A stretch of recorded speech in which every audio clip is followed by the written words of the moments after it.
we'll see how it goes. Fortwah into Pokemon Moneymaker, and we see the Drapion versus the Sableye. We do see this matchup here, and I believe this match is a best of 5. So we can see like the Sableye is going straight for... No, it's actually going to build up to the Dazzling Gleam, and we can see if... it's such a late call there, but Pokemon Moneymaker finally going for that crunch.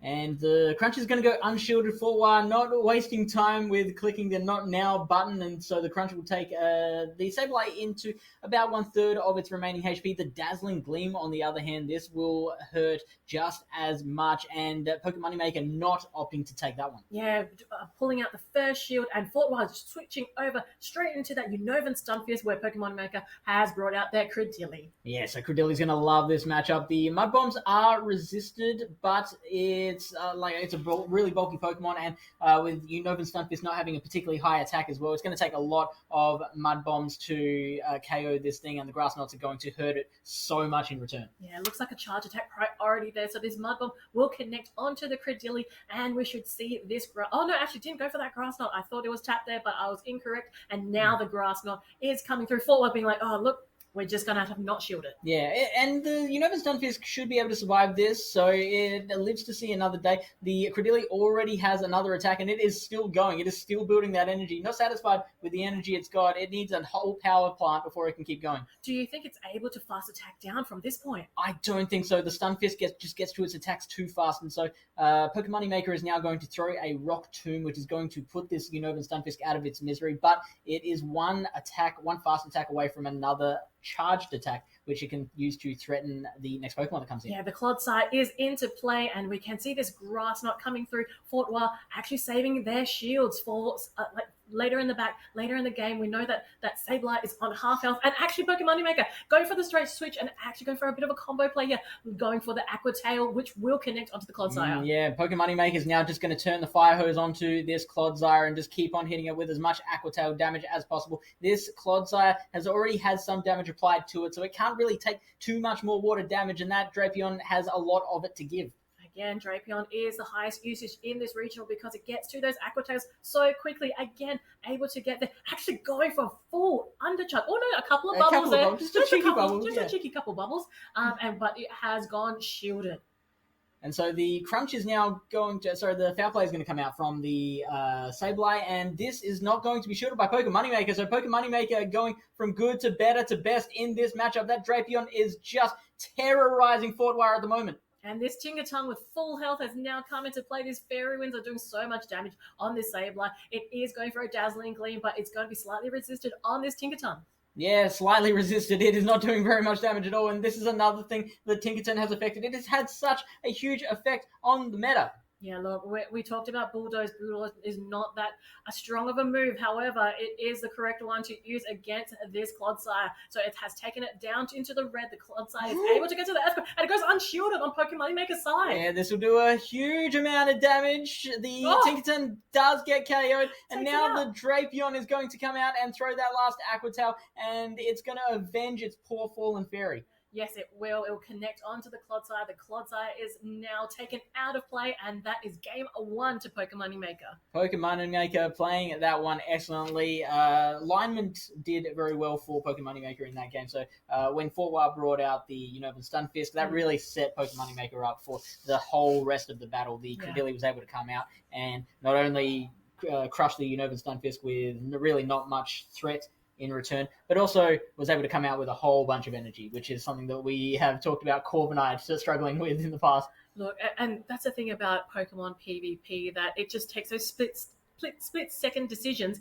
and bringing out that Unova Stunfisk basically set up Pokemon Moneymaker for the rest of the match there. So it's really quite difficult, and it's such a pressurized situation because you kind of get stuck where you're like, maybe this is the right call, and you don't know the line in the back, and then when it comes into fruition, you're like, oh, okay, maybe that wasn't the right move. yeah, because you do have to make assumptions when you're reading teams. When you get to a high level, there are just a lot of things you have to assume that your player is doing and knows, and figuring out their patterns. We are locked into game 2 of Pokemon Moneymaker versus Fortwah, and it's a Credilli versus a Mandibuzz. So Credilli's going to love this. The Mandibuzz will not like getting hit with rocks, Debbie. No, it will not, but it will endure a few because we know that Mandibuzz can hold a lot of these charge attacks. It will I wouldn't say it would tickle, but it won't take it out for sure. Yeah, absolutely. The Credilli winning charge attack priority, which is not something that you get to say very often, but it does in this case, and so the Dark Pulse is going to do even less damage. Fortwah, just staying in, just wants to do as much damage to this Credilli as possible, so then that probably frees up the Unova Stunfisk. You can see in the back that the Drapion and the Credilli are there. The Unova Stunfisk is going to come out. This is an interesting time to bring that in. Yeah, go for the catch. This Rock Tomb will land on this Unovan Stunfisk. Again, a bit of an interesting move from Fortwah, but possibly being like, oh, you know what? I need to save this Mandibuzz for later. Possibly thinking in the back of that Drapion. And now it's able going for that Mud Bomb. This Mud Bomb's not going to do too much to Credilli, therefore Pokemonemaker decided not to shoot. Oh, this is looking very bad for Fortwire at the moment. That Credilli is not going to mind this new turn of events at all. That Grass Knot is going to take a lot of the Unova Stunfisk's HP out. It is going to survive, but just barely. Yeah, look, it might be able to get to the next charge move. It does. Get to the Mud Bomb. The Mud Bomb is now going to go through. It will connect onto the Credilli. It will take a little bit more health. It will be brought into the red, but it will survive. And the Credilli gets off another Bullet Seed as well, which means the Stunfisk is going to be taken out. And, man, I think that was a very, very tough turn of events, especially since Fortwire doesn't have the information of what the two back Pokemon are. We have that information, so we can see the killer around the corner. Yeah, absolutely. And now this Rock Tomb is protected from Fortwire's side and being like, look, I need this Mandibuzz. Maybe it can land something in the back. Goes for this Aerial Ace to try and connect. It will connect onto Credilli. The Credilli is finally out of play. So I think that's a breath of fresh air for Fortwire there. Oh, man, but it's not going to last very long because Pokemonemaker still has 2 shields as opposed to Fortwire's 1. And the Lapras is going to come out and is going to be able to Skull Bash or Sparkling Aria this thing off of the field. 1 Dark Pulse is not going to be enough to help. Look, I believe it's got 2. Pokemonemaker has 2 shields in play, has almost 2 full health Pokemon. It's really uphill from here where Fortwire has shield disadvantage and that Mandibuzz is on half health. But, you know, we have seen stranger things on here, Fish. We possibly could do a turnaround. Oh, yeah, I mean, I would love to see that. I'm keen to see if it does happen. We get the Sparkling Aria landing on the Mandibuzz, and then the Mandibuzz gets out of there, and now Clodsire is going to hike up its boots and try and do something against this Lapras, but it is not a matchup that it likes seeing. No, not at all. These Sparkling Arias will hit hard. You can see it's already brought down to the half health there. It finally can actually make to an Earthquake. However, we can see the Sparkling Aria will go through again, but Fortwire finally using that last shield to protect this Clodsire. Oh, man. Pokemonemaker might even come out of this with the old 2-shield flex that we'd love to see. We do have a lot of energy on Fortwire's side. Finally, Pokemonemaker is not going to risk it. Is not going to try and go for the, the bad manners move by trying not to shield. Is going to respectfully use that one and then get to a Sparkling Area, which will KO this Clodsire. Yeah, look, this will connect. There's no shields in play from Fortwire's side, so this Sparkling Aria will take out this Clodsire. The Clodsire did as much as possible, and there's a full health. Drapion still in the back, Fish. Yeah, so the Mandibuzz is going to try everything it can to take out this Lapras, but here's what Pokemonemaker is looking to do. Because this is a best of 5, there is still value in hiding what that third Pokemon is, so that information being kept secret is actually quite handy. Even this Dark Pulse should not be enough to take out this Lapras, so the Lapras will be able to get to a Sparkling Area, KO the Mandibuzz, and Pokemonemaker can get that huge advantage of not revealing that information. Yeah, third Pokemon is still hidden in this game, and this Sparkling Aria will connect onto this Mandibuzz. This Mandibuzz will be taken out of play. It means that Pokemonemaker is on 2-0. Yeah, and just a big, unfortunate brain fade moment from Fortwire. I mean, I can call it a brain fade or I can call it maybe a misread because no matter what it looks like from the outside, players, especially at this level, always have some sort of plan or some sort of thinking. We might ask Fortwire later and he might think, yep, brain fade. Or he might have been thinking, well, I brought it in because I saw this Pokemon in the lead and I was expecting this in the back, and so I sacrificed the Unovan Stunfisk to clear the way for etc. etc. So players are always thinking something. They always have a plan in place. Unfortunately, it didn't go to plan for Fortwire. Look, it's incredible from our end because we can see the teams, we can see which Pokemon they bring out, and when you're on the floor, you don't know what they've brought out. Yes, you've got 6 to choose from, but 50% of the time you might get it right. Yeah.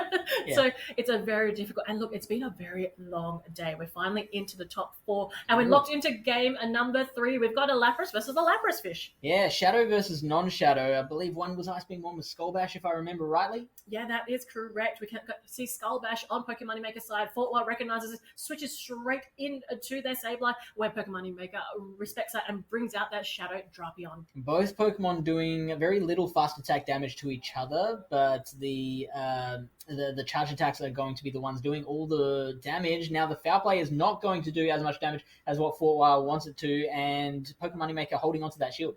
Yeah, and fortwah deciding not to shield this. Crunches connect. The Sableye is now in half health, but does not get the defense drop. It should still be an Aqua Tail Ranger, at least Aqua Tail and some Poison Stings. And look at them both building up as much energy as possible. That is some nerves of steel, knowing that your opponent isn't going to, or at least predicting your opponent won't throw their attack, and so building up a little bit more energy yourself. Yeah, and Pokemon Maker therefore shielding, fortwah respecting that shield, and also shields as well to hold on to this matchup. And so one shield being used on fortwah's side, it is now one shield apiece. The Foul Play is going to come out, and this I don't think is going to KO that Drapion, so Pokemon Maker, holding on to that shield. Using that shield. Yeah, deciding the shield, and fortwah now bringing out that Shadow Lapras to try and do as much Sidewave damage here. However, now that Drapion, it's got a lot of energy. We're back to the Lapras match. And this was really well done by Pokemon Maker. Had the time, had the awareness of how much time he did have to build up to 2 crunches and then swap out into this Pokemon that is not going to care about this Lapras at all. So is going to be able to tank a whole bunch of Sparkling Arias and then throw some Skull Bashes in return. Yeah, look, although it is Shadow, it will hit a bit harder than the regular. We can see it probably won't be able to take another Sparkling Aria, but so much energy is on Pokemon Maker's side. It's able to go for the Skull Bash here and boost its defense.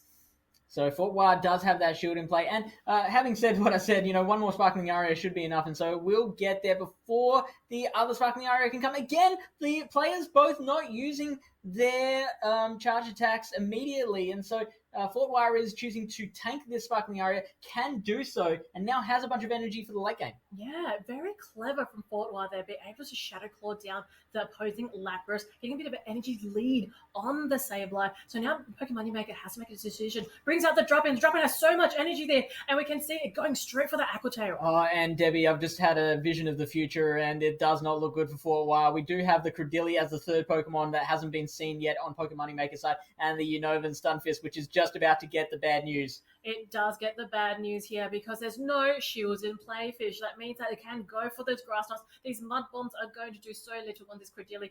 It means that Pokemon Maker basically needs to just farm up to close to, or if to, 2 grass knots, and is able to seal and clean out this Unovan Stunfisk. Yeah, the switch timers are almost up, especially for fortwah, so maybe there is a catch in the wings, but I don't know if that's going to help in this particular matchup. It just takes so many mud bombs to KO this Credilli. Yeah, we can see that the switch clock was there, but didn't quite make it to switch out. This grass knot will connect on this Unovan Stunfisk. Unovan Stunfisk has so much energy, but has had nowhere to go.